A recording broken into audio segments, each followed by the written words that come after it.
Okay everyone, I'm going to show you how I made my intro using GIMP and Canva. GIMP is the free Photoshop editing software that I use.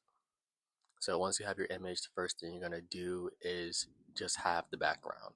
So clear out anything and everything, just have the background, save it as the background, and that will be your first step. Second step is to grab the next part of your image that you want to use in Canva. For me, it's the YouTube logo. I use the Pathfinder tool and I was able to extract exactly what I wanted. And when that was done, erase everything else to expose the alpha channel and then clean it up a little bit. Later on, while I was making this, I actually figured out that I didn't need to do all this extra cleanup work, like how I'm getting rid of all the extra orange and everything, right? Like I realized there was no point if I was gonna use the same kind of background. But you live and you learn. So I'm just gonna finish cleaning up,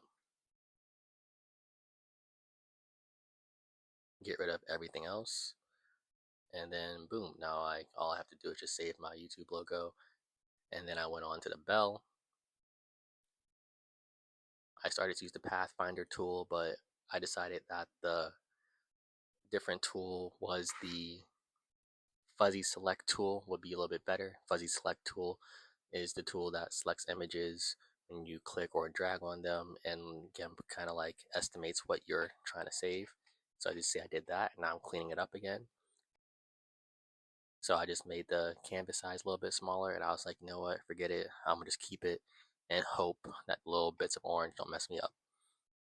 Then once it's saved, I undo everything, and now it's time for the boat. Now, the boat is actually when I realized that I didn't need to get rid of all the inner orange. Like for example, the window on the boat and everything under it, all the orange in the lines, I was originally going to like get rid of all that manually, but once I did this top part of the boat right here and getting rid of as much background as possible, I realized that if I'm using the exact same background color, I don't need this to be perfect. I just need like enough of it gone so it doesn't look terrible on Canva. That's exactly what I did, giving more background, only keeping what I need. I also did this for the part for the words that say dearest boat, but I guess I forgot to video record that part. I couldn't find it anywhere, so I guess I didn't record it. But yeah, you have the boat, you save it, and then now we're gonna head to Canva after changing the image size.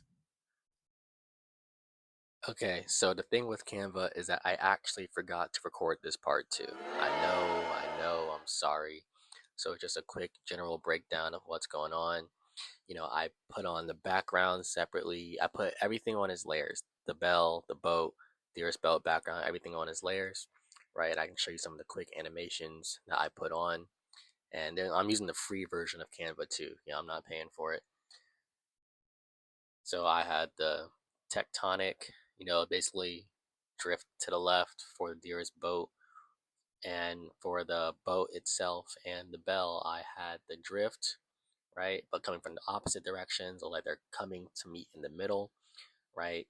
And then I played around with a few different animations just to see how they look, but and just determine the right one for me. But for the bell, I also added the wiggle animation too, right? Like, okay, I can't just have everything sailing in, I'm trying to get the bell, little bell noises. So I had the bell wiggle in, and then I also played around with the boat wiggling in too, just for the fun of it. And that is how I made my intro.